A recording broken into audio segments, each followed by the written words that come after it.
Welcome everyone to the New Fly Fisher. I'm Bill Spicer. And I'm Phil Rowley. On today's show, we're going to talk about fly fishing a new lake.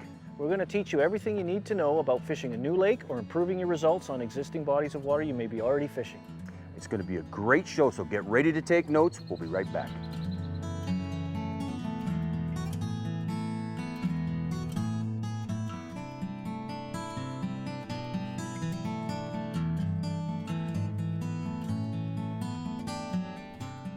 Let him go back to live another day. Oh, baby. Look at that fish.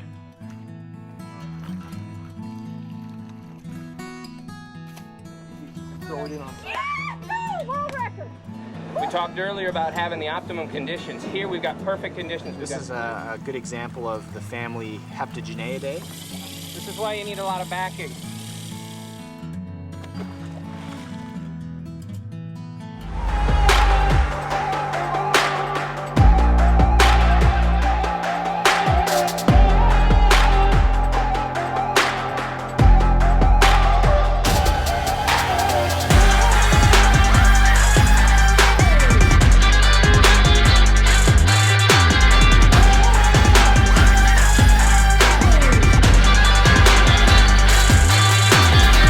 Manitoba, Canada's heart beat.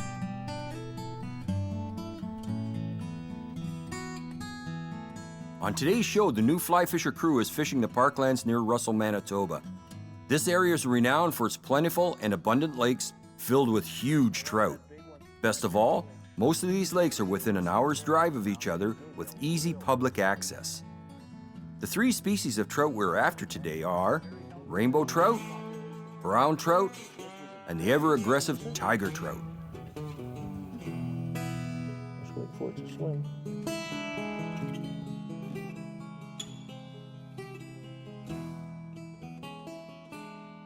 Well, a lot of it starts before I even leave the driveway. I'm going to look on the internet. I'm going to source out the lake, check out maybe some forums, see if there's any bathymetric underwater contour maps available to me, find out all the information I can on the lake so I can already start formulating a game plan before I even get there.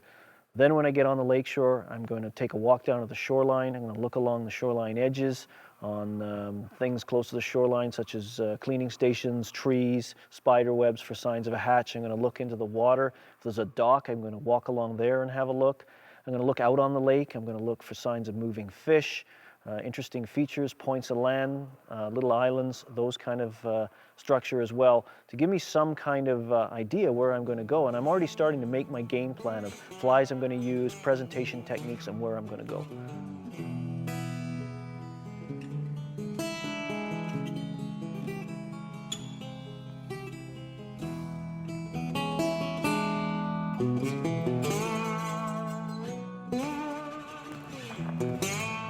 Nice of me to position the truck like that, isn't it?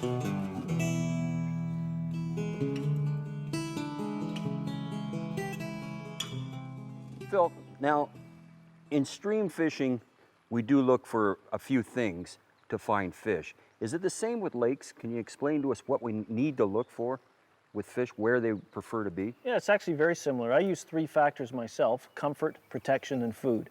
And comfort are those things like water temperature, weather systems. These are things that put the trout on or off the bite. Then there's protection, which maybe in a river or stream behind a rock or under an undercut bank, those kind of things. In a lake, it's things like riffled water, algae, a proximity to deep water, those kind of things. So a lot of structure-related stuff in that protection as well. And then there's food, and that's what, as fly fishers, obviously, we're trying to imitate what they eat. So we need to put our flies where the food sources are. And that's generally water less than 20 feet deep, and that's because of the sunlight penetration, which stimulates weed growth, which then becomes the home base for all the insects and invertebrates and bait fish that trout prey upon. And we actually look for prime lies, and that's something that contains comfort, protection, and food. And in still waters, for me, it would be a weed bed adjacent to deep water, such as a sunken island, or the edges of a weed bed as it drops off into deeper water. Those are going to be real trout magnets and places we want to probe thoroughly with our flies. And there's a saying on streams, when you're comfortable, the fish are comfortable. Exactly. So, you know, bright, hot days, likely you're going to have very slow fishing. Yeah, or you're going to have to move to deeper water. You're going to have to adjust. You can't come to a lake and just assume because at this time last year they were in 8 feet of water. Conditions can be totally different, and a bright day with little or no wind, it's going to drive them deeper. They're going to feel less secure in coming into the shallows. So you've always got to be versatile. You can't come to the water, whether it's a river, a stream, lake, the ocean, with a preconceived idea of what's going to happen. You've got to be observant and be versatile and play the hand that you're dealt. Arch, that curved profile. It doesn't sink straight off the end of the fly line. So we need that 25% longer leader to allow our flies to get down there. And wow, this guy's woken up. So I'm going to get all this line up off the carpet here. Quickly get them up. Fish is running towards me. I want to stay tight to the fish. So if he runs in, I stop.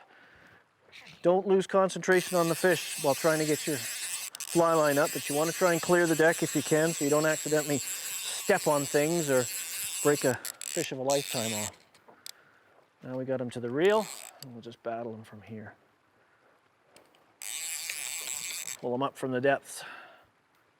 And we'll keep him away from the anchor rope. That's why on this boat, my anchors, I'm positioned when I anchor, I actually have the anchors trailing out behind and tried to do my level best to fight the fish out in front, and that minimizes the chances of a bad encounter with the fish running in around the anchor rope. And again, this is another very nice tiger trout.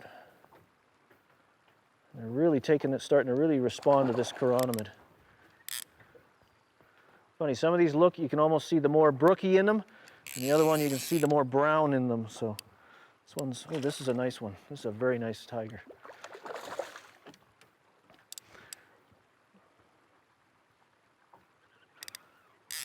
And again, whoa. He is not ready to come home yet. And again, you can see that chironomid, that white bead right in the top jaw. That's a classic chironomid hookup, right top dead center, right into the, look at the marking. He's got these beautiful gold fly fisher. That is a nice tiger trout. Let's try that again.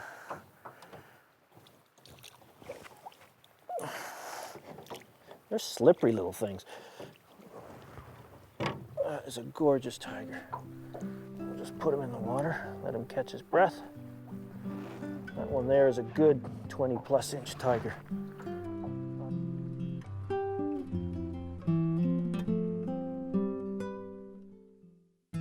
Do you love fly fishing? Are you wanting to learn how to fly fish? Then subscribe to the New Fly Fisher online magazine. It's free. Each issue is filled with great stories, information on techniques, tackle, and fly patterns. You can view this magazine on your personal computer, smart tablet, or other device. Each issue contains great stories, photography, and instructional video. To subscribe, go to www.thenewflyfisher.com.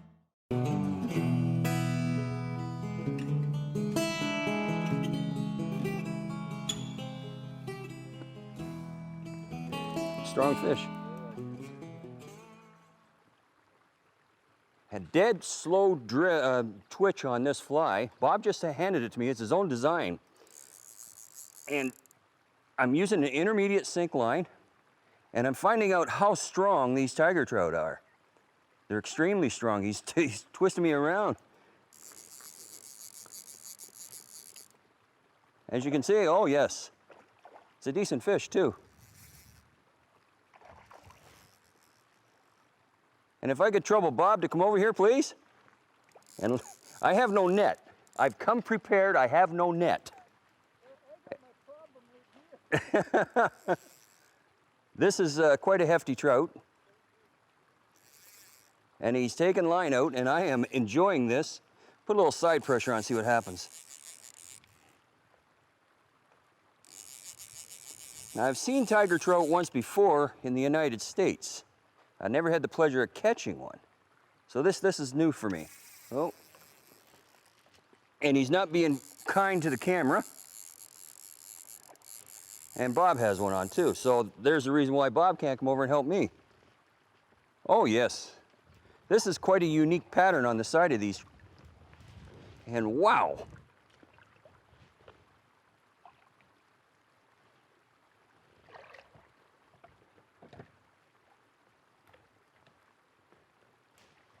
And I shall wait patiently for Bob to come over here.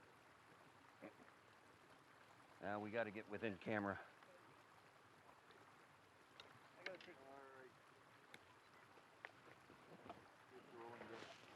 Okay, let's have a look at this little thing. Bob got my fly out for me with the buddy system. I couldn't get over there to get it out myself, so I'm gonna take him like so. When you hold them in the net, like so, it's very easy to hang on to them. What a unique pattern they have. They got an orange belly, kind of almost a striped side.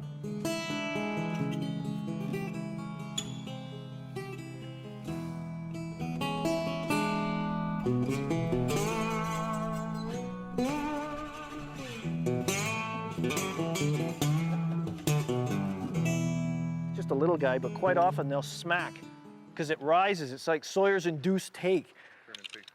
Okay. So we've got another tiger on here, little guy, not too bad. And how I got that is fishing a method the English perfected and Europeans called the hang. And as you bring in your fly up, I just let it pause and I lift the rod slowly with the leader, and the fish just smacked the fly just as it was hanging there. As that fly rises, it's almost too much for the fish to ignore. It's kind of like a fish. We'll get that out, see if he's, whoa. Yeah, can I got it, because you know. Yeah, hold on, I just got to get the fly out of the fish. There we go. And here we go. It's not the biggest tiger in the world, but these things are sure aggressive and full of spunk and just some really unique colors. Whoop! And kind of hard to hold on to. So we'll give another cast in that area again. So again, the hang. Hold on. I've got a fish here. Oh my God, look at that. Well, this was different. I just finished releasing. This is an aggressive species of fish. I just finished releasing that one fish.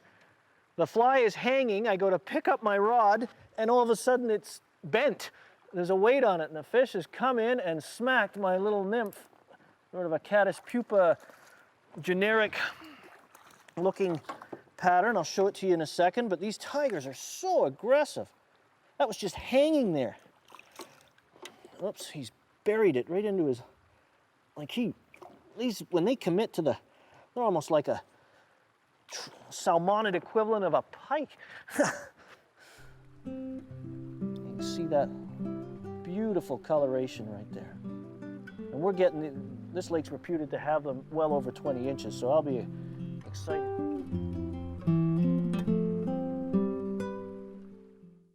Looking for world-class fishing at reasonable prices? Want the best of bass, brook trout, pike, and walleye fishing that is easily accessible? Then come to the Algoma region in Northern Ontario.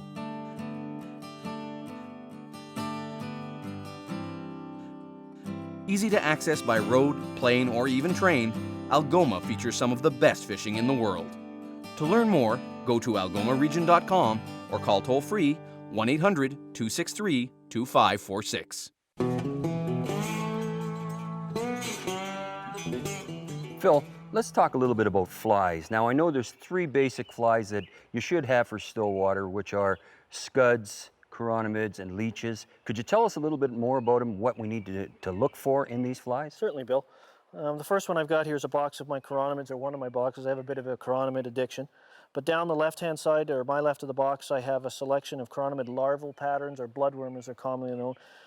Very good pattern to fish throughout the season, long life cycle, and lots of species, so lots of opportunity for imitation. On this side here, and if I flip over, you'll see more here, quite a range of sizes and colors in chironomid pupa. And the pupa is the stage after the larva transforms and travels up to the surface. They use trapped air and gases to do this, so your patterns need to have a degree of shine to them to simulate that. Lots of different body colors, blacks, browns, shades of olives and greens, lots of contrasting ribs, red wire, gold wire, copper wire, silver wire, lots of use of bead heads to help sync the pattern, prominent white gills, whether they're yarn such as this, or white beads, which really work well in algae waters because they don't foul up with the algae. So that's a good basic chironomid selection. And again, it's a year-round food source or an all-season-long food source. Now we got scuds here. Tell me a little bit about them. Well, scuds are another staple there on these productive lakes here. For example, in Manitoba, they're just chocker block full of big Gammarus and Hyalella scuds. There's two families to consider, size being the only differentiator, Gammarus being the big. They look the same, just one's bigger than the other. Gammarus are the bigger ones. And again, simple patterns, dubbed bodies, shellbacks on them of raffia, midge flex, pearl mylar, those kind of materials, bead heads on the front to help them get down a little bit in choppy water and give a little flash and sparkle, and just a range of colors, predominantly greens, shades of olive green. They match the bottom vegetation, so your fly pattern selection should match those. So a good selection of scuds, probably from a number 10 down through 16, and a number 12 would be a good average scud pattern to work. Now here's the leeches. Yeah, the next box here we have the leech boxes, the big bushy ones, and I've also got some forage fish in here as well, which is another important food source in the Parkland region. But you can see an awful lot of marabou and rabbit used in here. That really moves in the water, doesn't it? Yeah, it just comes to life, and we need that because the leech has that undulating motion, and we need to imitate that. And we use lots of different colors, blacks, clarets, browns, olives, darker colors. You got to consider leeches are active in low light conditions, so patterns that push water give a good acoustic footprint will be good too. Trout can hone in on them with their lateral line. We've got a few minnow patterns up at the top here as well. We need to have those. In these lakes we have fathead minnows, sticklebacks, so whatever lakes you're fishing, match, there's so many minnow patterns and baitfish patterns out nowadays, you just got to change its colors to match ones in your local waters. Now the use of the marabou makes it look alive rather than an exact copy of what you're trying to fish with. It usually doesn't work. You want something to look like it's alive and move in the water. Yeah, suggestive patterns are good as well. You can get patterns that look a cross between a scud and a leech, and the fish, it's up to the fish to choose what it wants as long as it takes it. So suggestive patterns are very good for covering the water and sort of expanding your options. We're working on the fact that trout are opportunistic in nature, and we want to choose flies that appeal to that to them. So they're not always selective. We can use a suggestive pattern to start, and then if we use a throat pump or get a little more information on what they're on, then we can get a little more finite and a little more maybe accurate representation. So that's a good starting point for the flies you want to carry. And then there's others, there's damselflies and dragonflies. And every lake, like every river and stream, has different different invertebrate populations. And some lakes have better caddis than others. And then we have damsel and dragon populations. So and that's through experimentation you find out if that's happening. Yeah, you'll build up a collection of flies in pretty short order.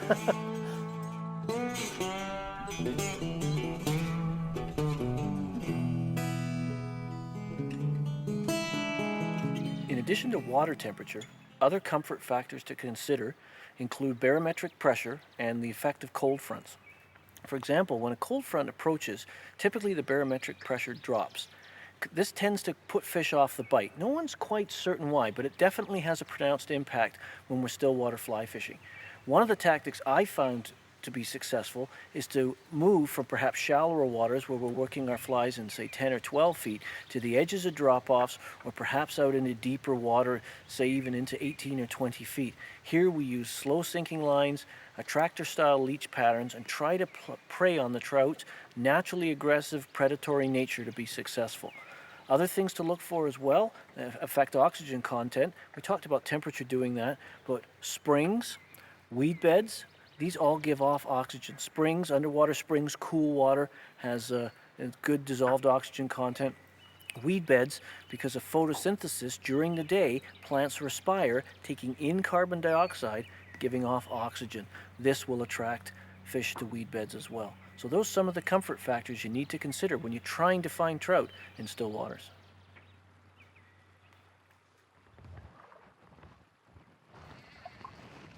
This guy's taking line. Very good. And we have a double header. This is exciting. These Parklands are amazing, huh, Phil? Oh, double header. Double header, yeah. I'm just watching you fight your fish, and I had made a small cast, and again, the naked technique and just letting that fly swing, wind drifting, and it just took off. He just grabbed it. This time he took the bottom fly, the leech. So just get that fly as soon as it seems to get in the zone and they're cruising through there, chances are you'll get some positive response.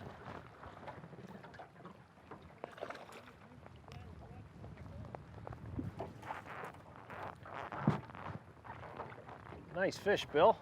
Thank you. Now, this one isn't quite as marked as the other ones. It looks like there's a blotchiness on the side. See, these are quite unusual looking fish. Very, very good. This one's about, I would say, about 18 inches. The opposite of Bill's fish, I've got probably one of the more colored fish colorful markings of the day. And again, he took that, I thought he took the leech, but he took the black and red chironomid again. And here's mine, a little more colorful, a little more marked, sort of your stereotypical tiger markings. So we'll let that one go as well, and we'll continue to use that chironomid and that naked technique. It's starting to produce.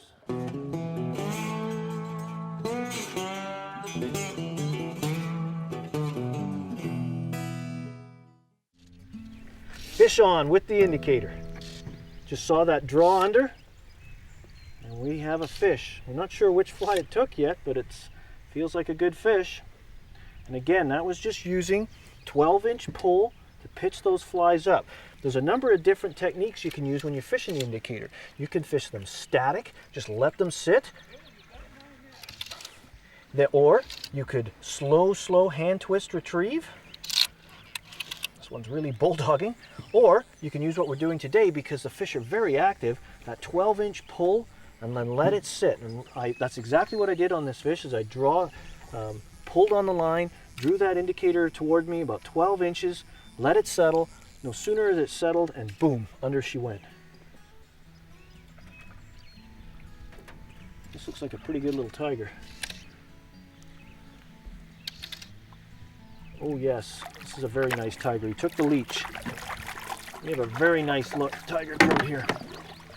And again, we may want to consider some line management here, just so I don't accidentally step on the again, my primary concern when fighting this fish is stay tight to him, especially with these barbless hooks. Any kind of slack and they can exploit that to the maximum. But that's a really nice tiger. There we go.